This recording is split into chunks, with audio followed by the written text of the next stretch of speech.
बात सन 1971 की है।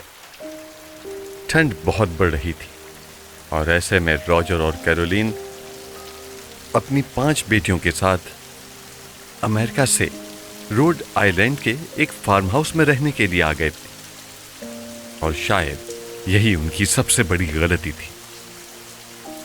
उस फार्म हाउस को 1736 में बनाया गया था और वो 200 एकड़ में फैला हुआ था। रॉजर ने 10 साल के लिए उस घर की लीज कराई थी, लेकिन वहां जाते ही उन्हें उस घर में अजीब और गरीब चीजें महसूस होने लगी। उनकी बेटियों के खिलौने अपने आप एक जगह से दूसरी जगह चले जाते थे। दीवारों पर लगे फोटो फ्रेम्स अपने आप नीचे गिर जाते थे। कभी कभी रात को कैरोलीन को बहुत जोर से किसी के दर्द में चीखने की आवाजें सुनाई देती थी।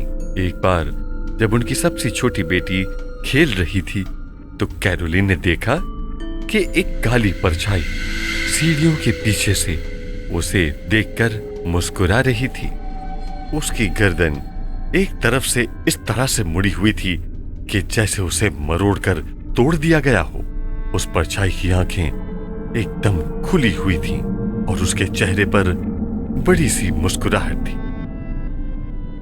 लेकिन वो उसकी बेटी को बिना कोई नुकसान पहुंचाए बस देखे जा रही थी। ऐसा उस घर में बार बार होने लगा।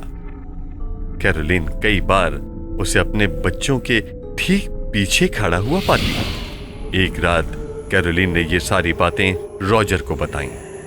रॉजर ने उससे कहा कि वो भी उस घर के बारे में कुछ अजीब बातें नोटिस कर रहा है। कैरोलीन ने उससे कहा कि उसे बच्चों के लिए बहुत फिक्र हो रही है। उन्होंने डिसाइड किया कि वो बच्चों को कुछ दिन के लिए घर से दूर भेज देंगे, लेकिन तभी उनका बेड जोर जोर से हिलने लगा।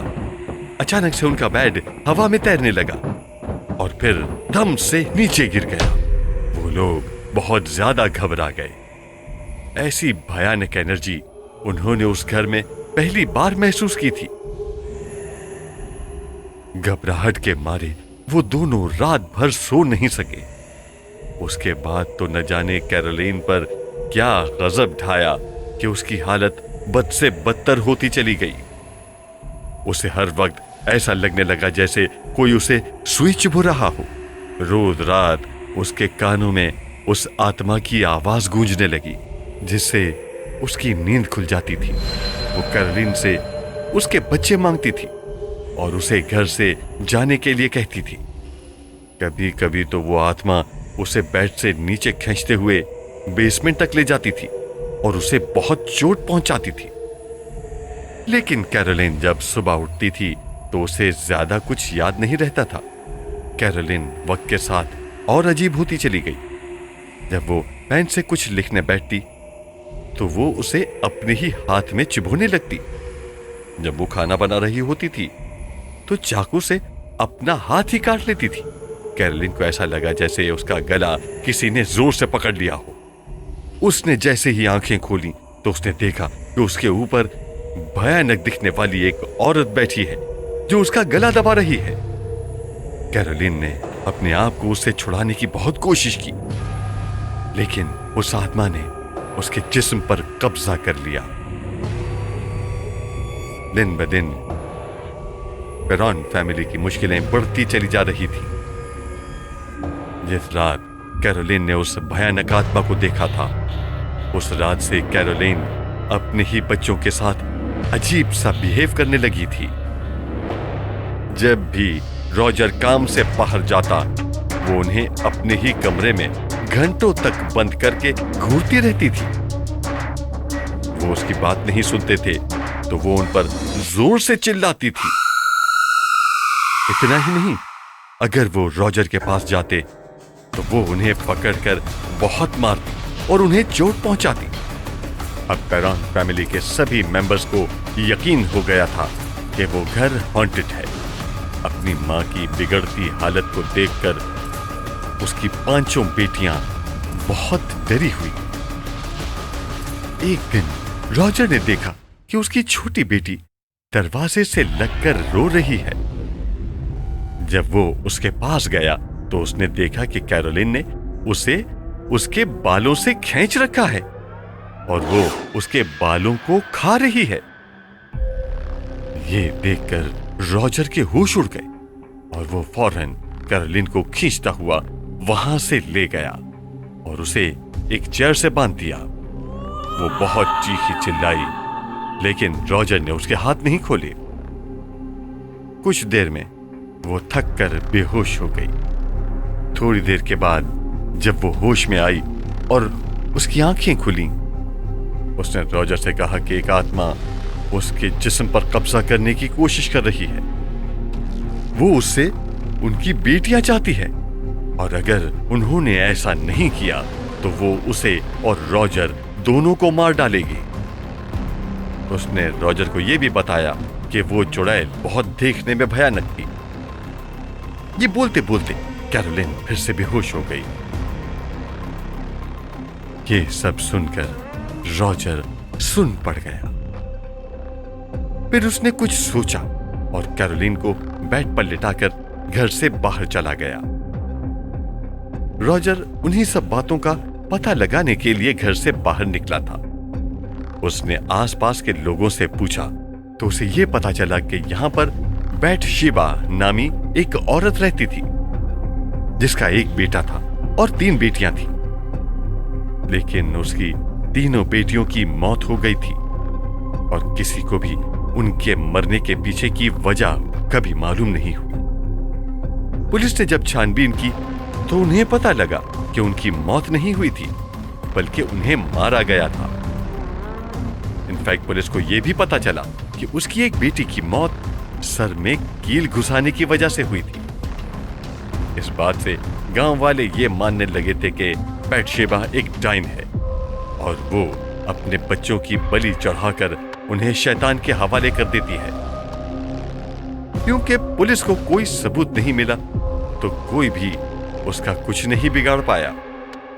कुछ ही सालों में बैथशेबा ने एक पेड़ से लटककर खुदकुशी कर ली। उसने ऐसा क्यों किया, यह आज तक कोई नहीं जान पाया।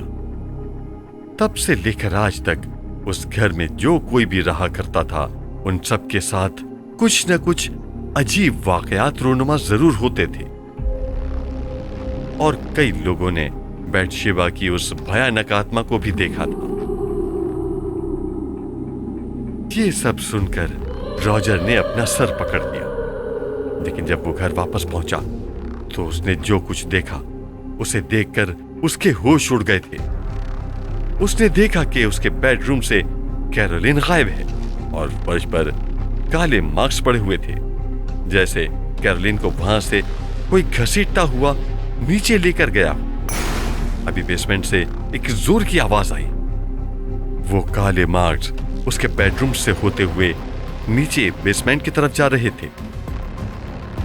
रॉजर बहुत हिम्मत करके उस बेसमेंट में गया। बेसमेंट में अंधेरा ही अंधेरा था।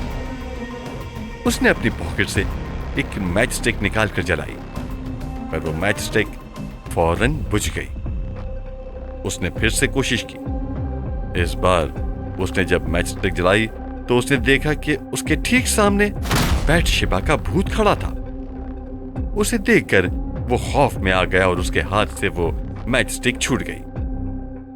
तभी उसने देखा कि कैरोलिन एक कोने में नीचे जमीन पर बेहोश पड़ी है। रॉजर ने उसे उठाया और ऊपर ले जाने लगा। उसे महसूस हो रहा था कि बैथशेबा अब भी उसे देख रही है। इतना सब होने के बाद रॉजर ने मशहूर पैरानॉर्मल एक्सपर्ट्स एड और लॉरेन वॉरेन को अपने घर में बुलाया। अब तक कैरोलिन की हालत बद से बदतर हो गई थी। उसका मुंह कट चुका था और वो घर के कोने में बैठकर मकड़ियां खाती रहती थी। वॉरेन ने घर में घुसते ही ये महसूस कर लिया था कि वहां कुछ तो बहुत अजीब है। वहां पहुंचते ही वार्नर ने अपनी इन्वेस्टिगेशन शुरू कर दी। उन्होंने उस घर का एग्जॉर्सिज्म करने का फैसला किया, लेकिन उसकी वजह से हालत और बिगड़ गई। बैटशेबा की आत्मा बहुत गुस्से में आ गई और उसने कैरोलिन के अलावा अब उसकी बेटियों को भी नुकसान पहुंचाना शुरू कर दिया। एक रात वॉरेन कैरोलिन को बेड से बांधकर घर का एग्जॉर्सिज्म कर रहे थे। जैसे ही वो कैरोलिन के बेडरूम में आए, कैरोलिन बेड से गायब थी, बल्कि वो उनके ठीक पीछे खड़ी थी, बल्कि वो हवा में उड़ रही थी। उसके सारे बाल खुले हुए थे, उसकी आंखों के आई बॉल्स गायब थे और आंखें पूरी तरह से लाल हो चुकी थी।